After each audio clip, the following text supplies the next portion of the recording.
Well, hello everyone. Welcome to Mr. Do Everything Yourself. Today we're going to go over the long-standing issue that everyone seems to have, including myself.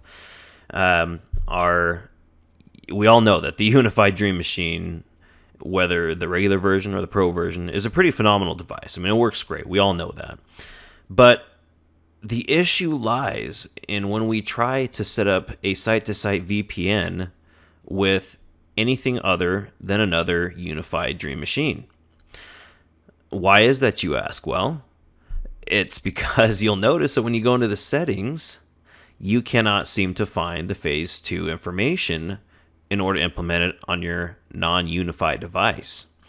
So today, we're going to go ahead and get this figured out for you guys so you can have a stable connection. That was our biggest issue, is trying to get that stable connection when we were working on this. So we'll go ahead and make this pretty simple for you guys. I mean, it's really not that difficult. The hard part is just trying to do all the research and try to figure it out. So without further ado, we're just going to jump right into this and get this taken care of. So I already have here our Unifi portal up.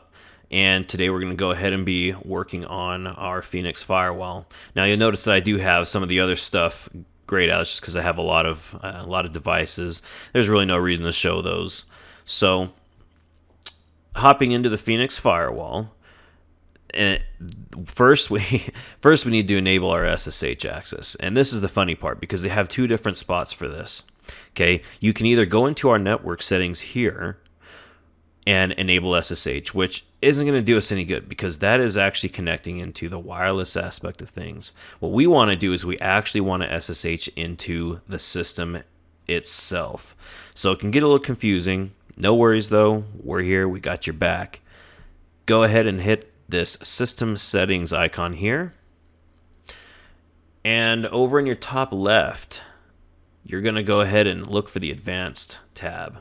So we're clicking on that. You'll notice that here, I already have the SSH enabled. Go ahead and enable that if it's turned off. Go ahead and set your password.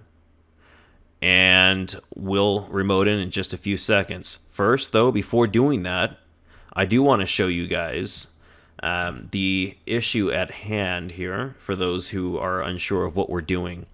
So in the network portion here, we go in and I will show you our VPN settings. Once everything loads up, go ahead and click on settings.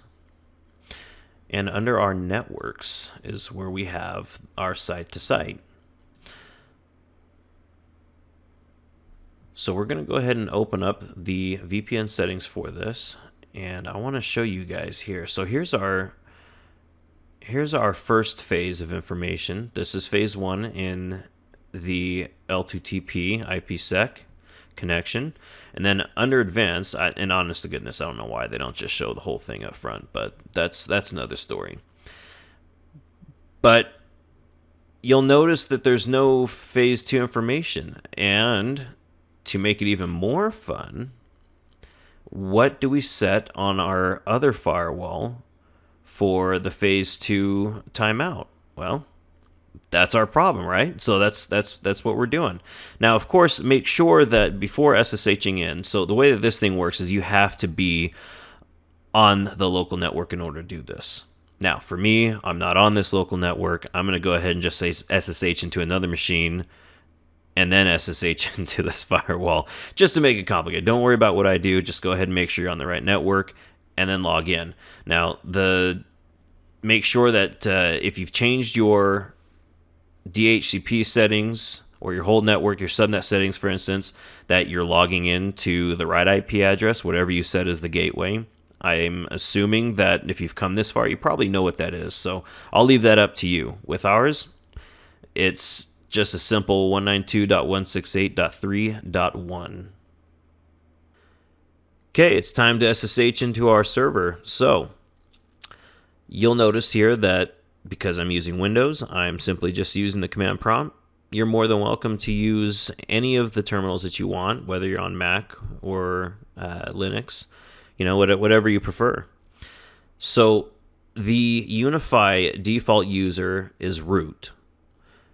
Now, this is the point to where you're going to need your gateway information that you set. In our case, it's that 192.168.3.1. So let's go ahead and log in and just get started. I'm going to go ahead and type in SSH root at 192.168.3.1. Asking us for the password. That would be a very good sign. Logging in. Look at that. We got a beautiful Unifi banner, so we know we're definitely in the right place.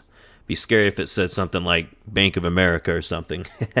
So, because the Unifi uses the VPN service called StrongSwan, that's where we're going to go ahead and find it. So, we want to run a cd command, which stands for change directory.